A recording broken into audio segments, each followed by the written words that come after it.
now the next panel is the employment landscape. We're all a bit short-staffed, but are we moving towards a talent war? And to facilitate the panel, Jason Hill, Managing Partner of Tourism Talent, one of the specialists in New Zealand for HR. Please welcome Jason Hill. We've also got Heidi, Gillingham, Program Director, Go With Tourism. Graham Perry's back from Managing Director of Best Western Hotel Group.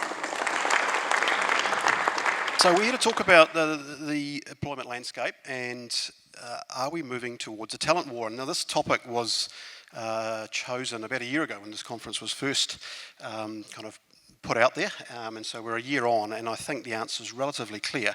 But I'm going to throw it out to you guys. Are we really in a war for talent? Or could it be avoided? Or has it kind of gone too far already? I need to introduce these guys because I just forgot about that, but representing all the way from Wellington today and filling in for Ronnie, we've got David Perks. The other thing that's interesting about this panel is I think you needed a British passport to be on this panel because we're all born in England, although some of us don't have our accents anymore. So David is the General Manager of Talkina Commercial Development with Wellington City Council. Well known, I'm sure, to many of you in the room. Long career involved with Positively Wellington as the CEO, reader, and before that in the hotel industry at Millennium and Copthorne Hotels. Next to him is Graham Perry, who you've already met on a previous panel, but Managing Director of Australasia for BWH Hotel Group. And then next to him is the beautiful Heidi. Am I allowed to say that? Probably going to get a PG now. Heidi Gillingham, Program Director for Go With Tourism. Heidi's had a long background already despite her young looks, in tourism, training, HR and recruitment, and is now running the program Go With Tourism, which started in Auckland and has now gone nationwide. So welcome to the panel, guys. Okay, so back to the question. Are we in a war for talent, or can we avoid it? I'll start with you, David.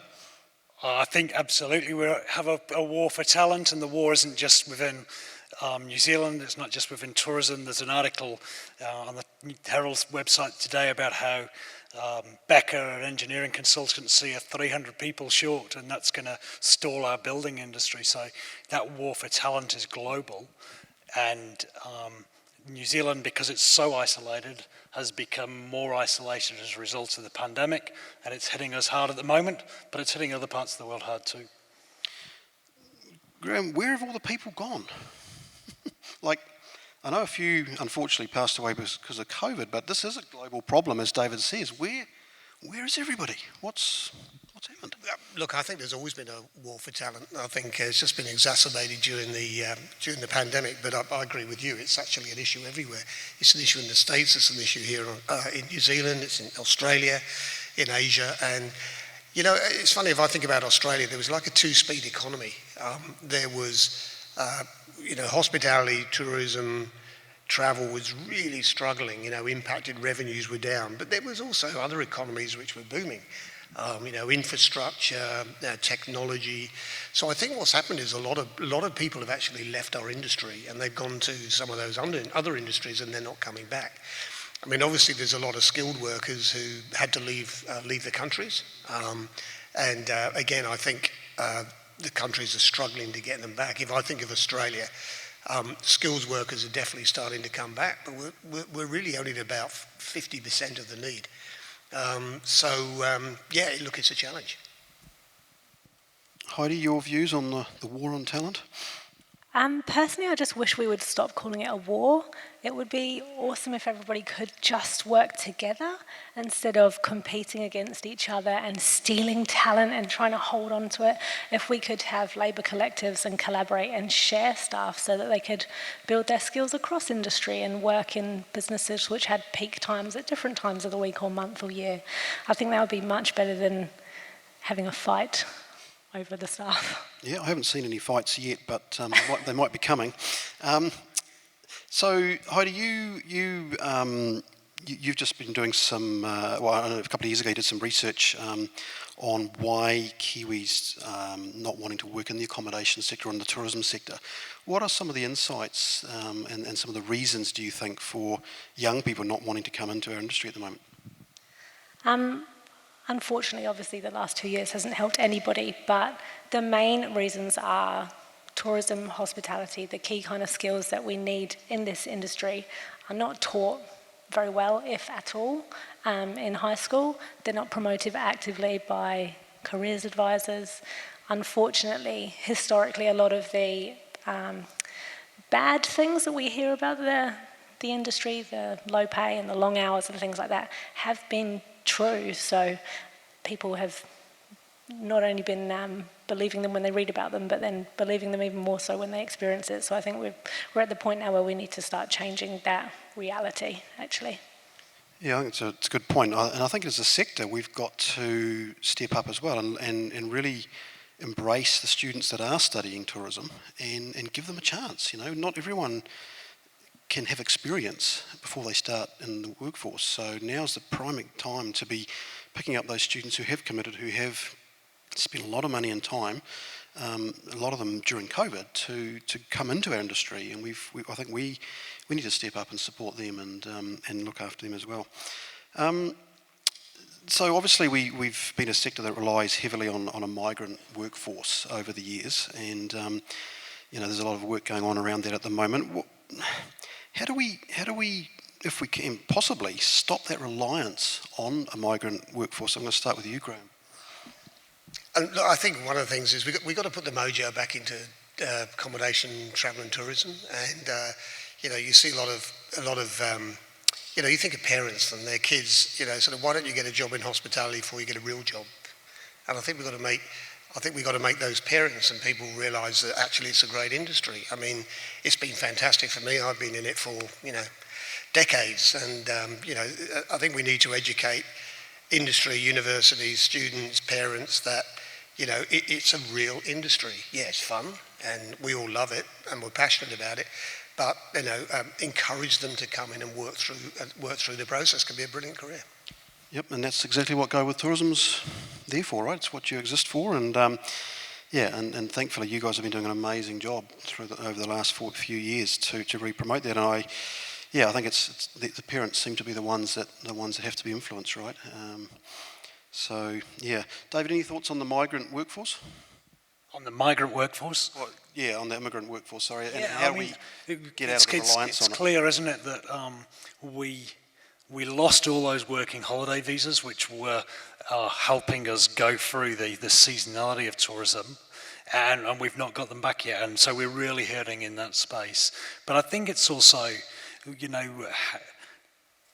the value that we place. We had Bjorn on the stage earlier on the day talking about high value tourists and high quality tourists. But for me, if we have young people in the country from other places who are working in our industry, they're spending money in our country, but they're also contributing to our economy by working in our industry, and then they go away and they will be advocates for New Zealand for the rest of their lives.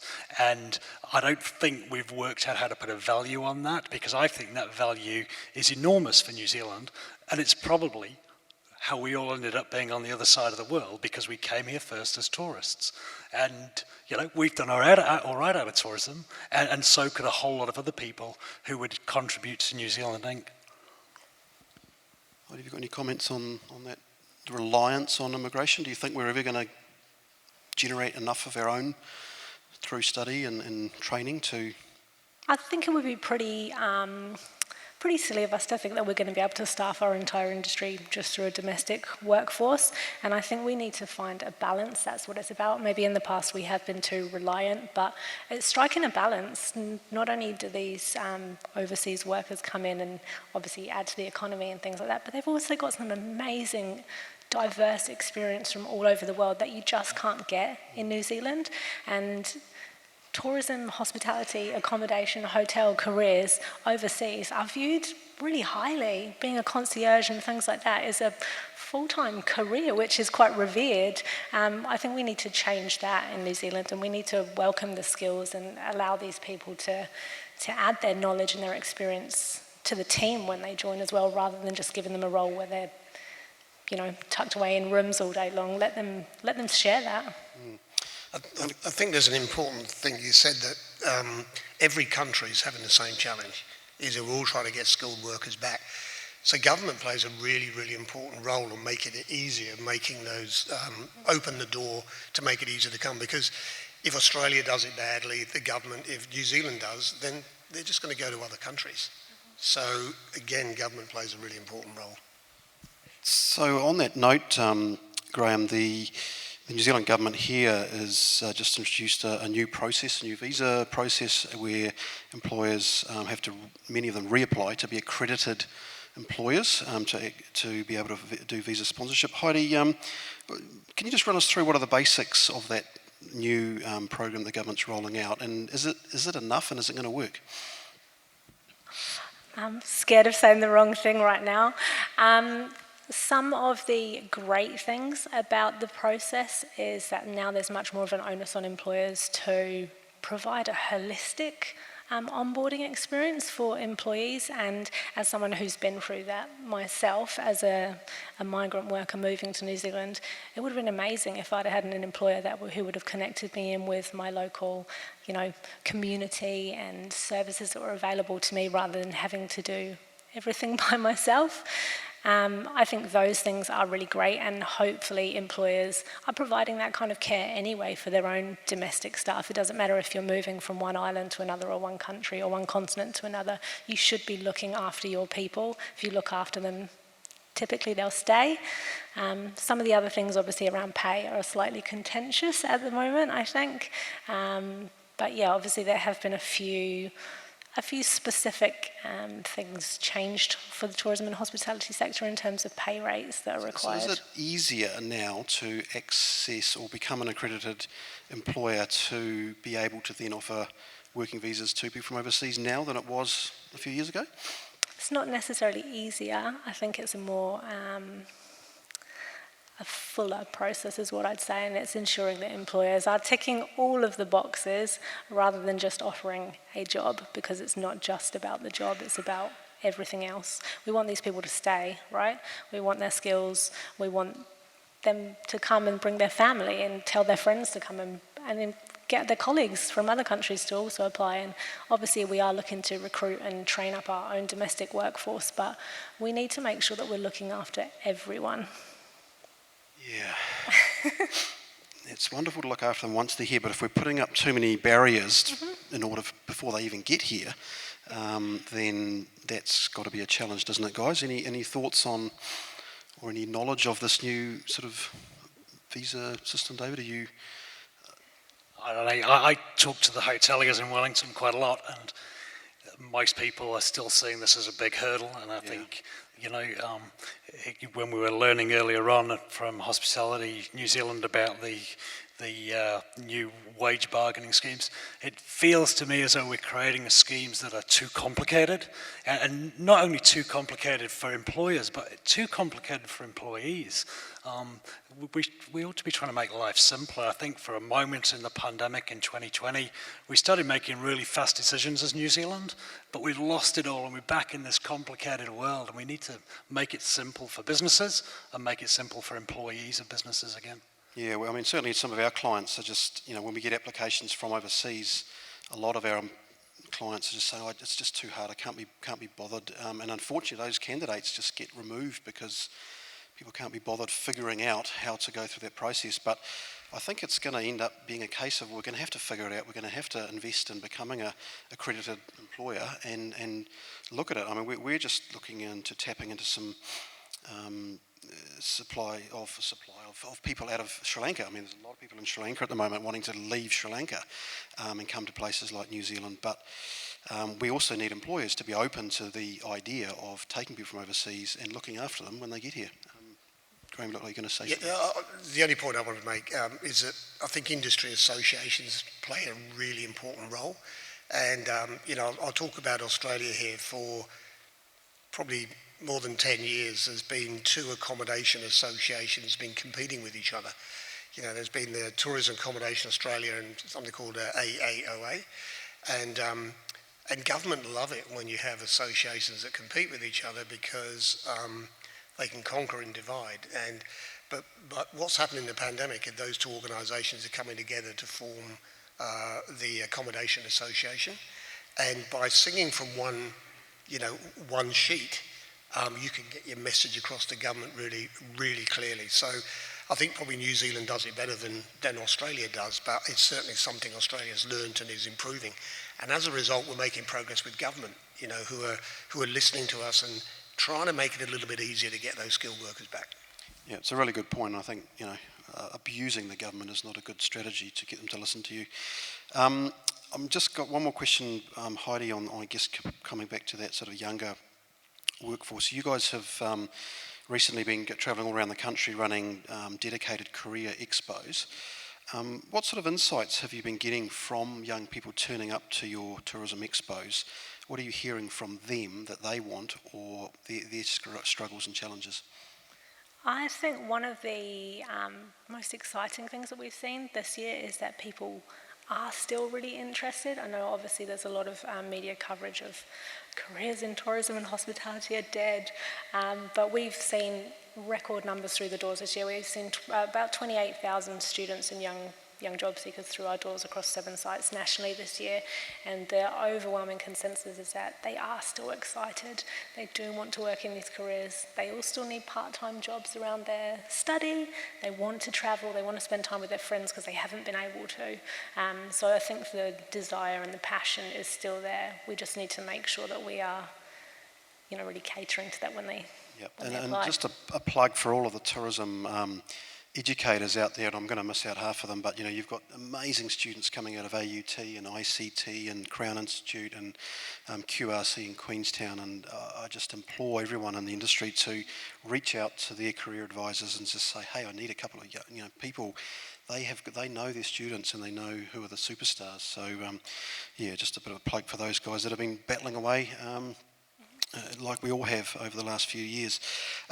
Coming into, in terms of possibly more so for David and Graham here, but what are some of the, attraction and retention are two different things. Attracting staff to your organisation and retaining the ones you have. There's sort of two different strategies, I'm sure, but they're kind of connected. To you both, what have you guys been doing to retain people first and foremost, and then maybe the second part of that question is, what are you finding you're having to do now to attract people that you didn't used to have to do? Jason, I might talk first. I also chair Regional Tourism New Zealand, and as part of the COVID response and to deliver the government's tourism strategy, each RTO was asked to develop a regional destination management plan, and these plans are very much grassroots up documents where the regional tourism organisations have gone to their communities and said, what do you want from tourism? I think government were expecting people to say, I don't want so much tourism, it spoils my place. But actually what the RTOs found almost exclusively was that every community said, I want more tourism, I want more tourists because they offer my place vibrancy and prosperity. And that's, we would all recognise that because we work in this industry. But they also said, I want jobs throughout the year. So I think the big thing that we need to think about is how we create tourism jobs that are sustainable through the year. And I think probably hotels are in as good a place to do that as any part of the sector, because that's how we'll give people careers in tourism. And then when I put my day job hat on of developing Talkina, the convention centre in Wellington, we know that when it opens, and it's going to open on the 18th of May next year, that we'll need about 300 people working in there. So I was with the hoteliers in Wellington last week, and they're going, this is fantastic, but don't steal my staff. And I'm like, can you have it both ways? You wanted the convention centre, but now you don't want anyone to work there. But I think what we've tried to do is say, okay, so how do we create those permanent, long-term jobs by developing a convention centre that will flatten seasonality, but also we've listened into our destination management plan where Te Atiawa said, we want our people to be able to come and work from home, so we've created a workforce development programme for Talkina with Te Atiawa to allow Mana Whenua to come and work in the place they call home. And I think we've got to try and knit all the bits of things together to make this work. Graham, at a maybe more tactical level from your company, are you adding things to? Are you adding bonuses, health insurance? What sort of things are you using to retain and attract? Before I answer that, I'll just sort of link into what you're saying. I mean, Australia's got a bigger population than New Zealand, and the one thing that's happened during the pandemic is, and you heard it this morning, is that what is propping up our industry at the moment, whereby occupancy and revenues are exceeding 2019, is basically off the back of domestic. And what is happening for the really first time is Australians are starting to discover their own backyard.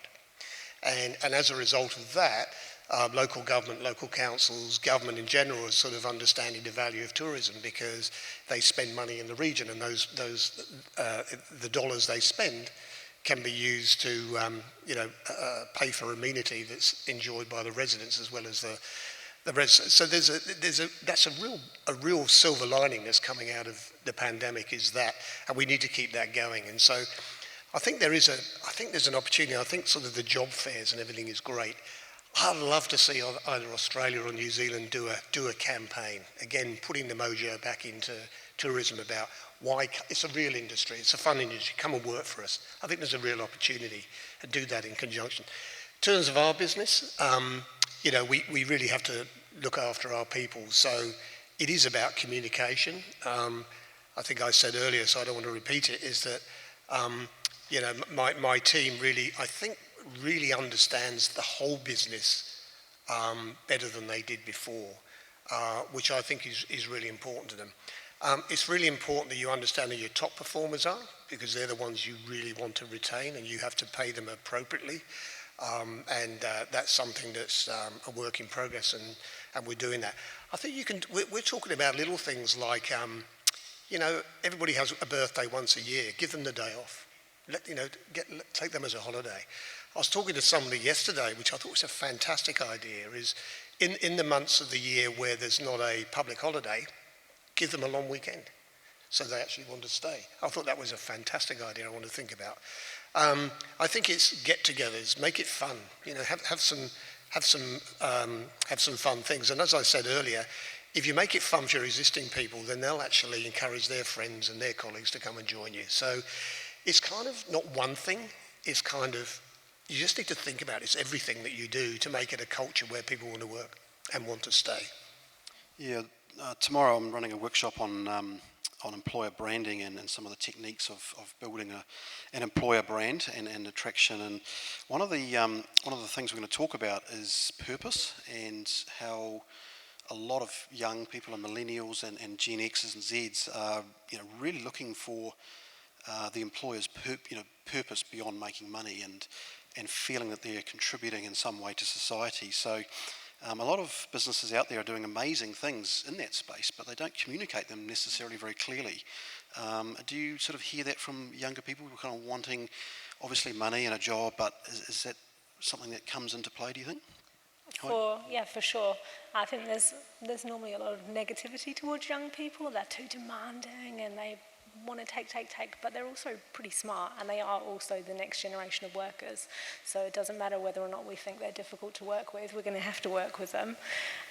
They know where they want to work, they know what kind of businesses they want to work for, they know what kind of employers they want to work for, and it's super simple. Just be nice, be kind, treat people the way that you would like to be treated.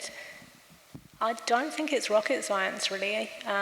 And that's what they're looking for. They're looking to, like you said, come to work. That is a home. It's where you spend the majority of your time. So make it time that people want to spend there. Thanks, Heidi. I think us older generation, middle white pasty males, probably can be guilty of probably getting frustrated by some of those new ways of thinking, but there's no choice anymore but to understand it and work with it and embrace it.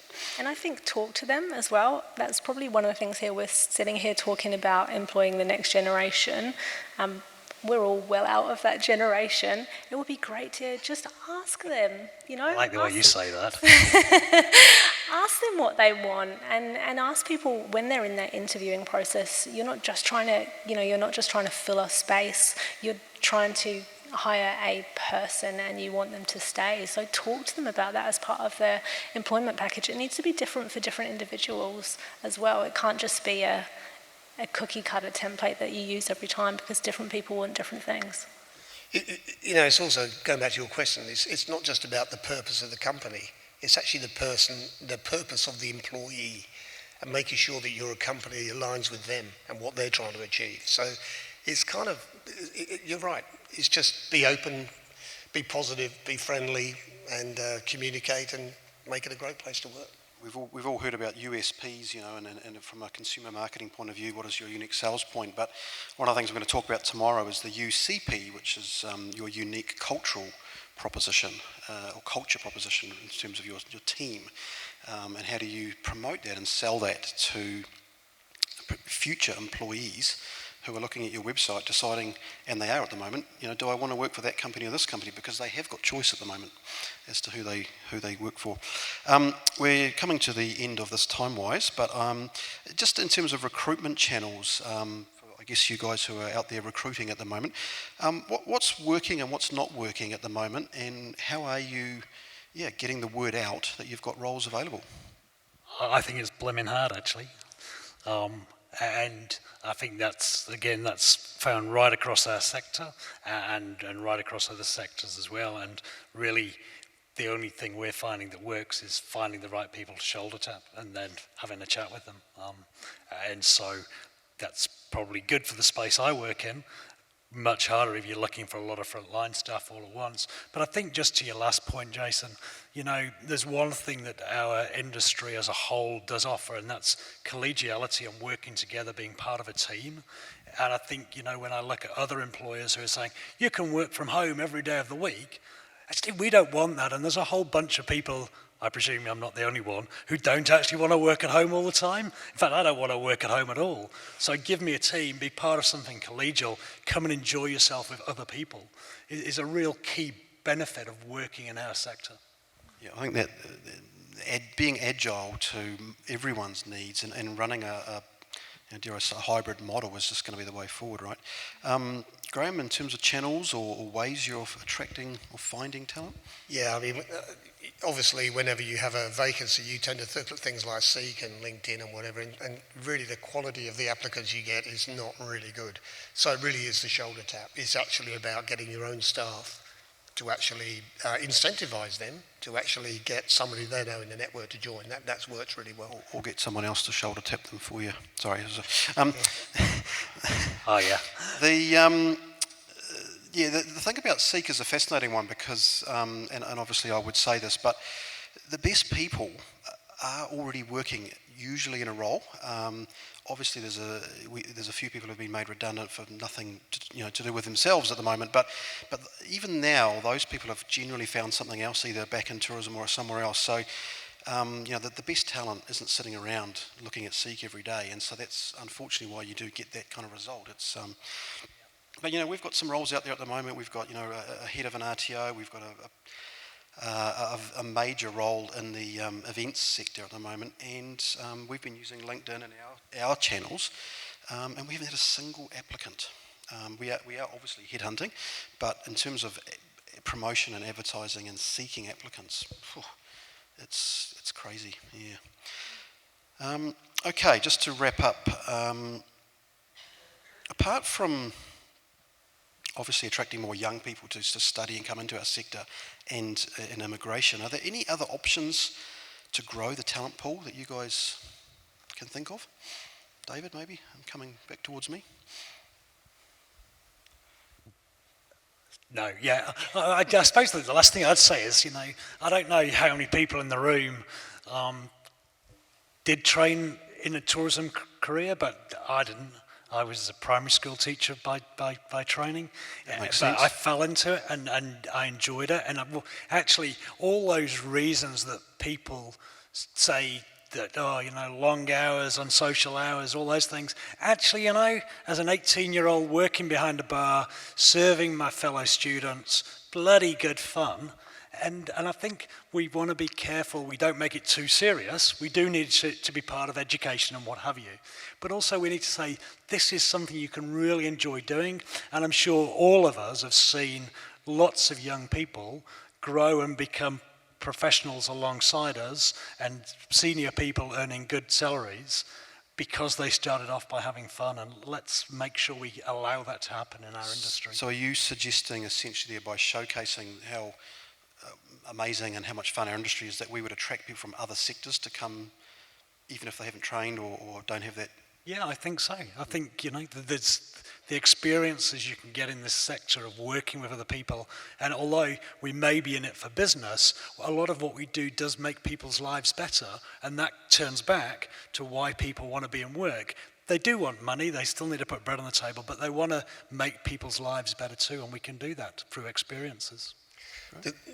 There is another hidden issue which we're kind of touching on, which is that there are skill shortages, but when you do manage to get someone into the industry who's new, you've got to train them. And training is a big, big issue post the pandemic. And I'll tell you a wonderful story which I'll finish on, which is was a colleague of mine who runs another hotel company who should remain nameless, has got a wonderful hotel up in the Gold Coast with a beautiful bar on the top. And he had some new staff in there, and apparently a couple of guests went up there and went to the bar and said, look, I'd really like to order a espresso martini and a margarita. And apparently the young guy said, well, yeah, that'll be about 20, 25 minutes. And they kind of went, this is all right. Anyway, about 20, 25 minutes later, he came back with an espresso martini and a pizza. And that kind of sums up the training issue. Nice. It's a true story. Brilliant. Heidi, any other thoughts other than getting more young people in and immigrants? Any other pools of talent that you know of that are hiding out there that we haven't tapped into yet? Yeah, kind of just going back to other industries having the same skill set. People who work in childcare, people who work in healthcare, it's all the same things. It's dealing with people. So we're not restricted to only looking at CVs that have got experience in hospitality sector. And I think sometimes people do fall into that trap. Oh no, they haven't worked in hotels before, they're not going to know what to do. So I think probably opening our minds a little bit, but also trying new things.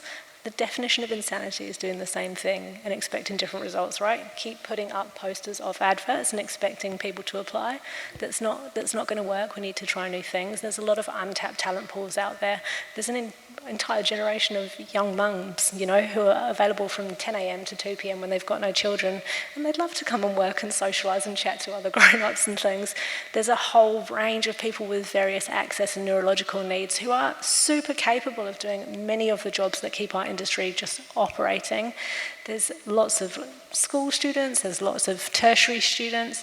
You need to reach out and connect with them. I think it's a little bit late for people now to be saying, oh, we don't have time, we need to change. Yeah, I agree.